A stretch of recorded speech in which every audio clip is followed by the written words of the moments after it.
குருநாதருடைய மகத்துவத்தை எல்லாம் அடியேனை போன்ற எண்ணற்ற இளைஞர்களுக்கும் பெரியவர்களுக்கும், ஏன் அவர்களுடைய வீர முழக்கம் சத்குருநாதருடைய அந்த ஆற்றலை எல்லா இடங்களிலும் பரப்பியது. மண்ணும் விண்ணும், ஏன்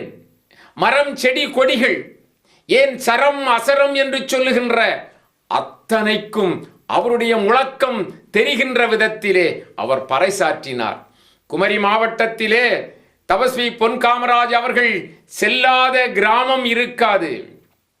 அவர்கள் பாடாத ஊர்கள் கிடையாது, அவர்கள் பாடி செல்லாத வீதிகள் இல்லை, அவர் செல்லாத வீடு இல்லை என்று சொல்லுகின்ற விதத்திலே சத்குருநாதருடைய அந்த நாம ஜபத்தை, நாமத்தை யோகிராம் சுரத்குமார், யோகிராம் சுரத்குமார், யோகி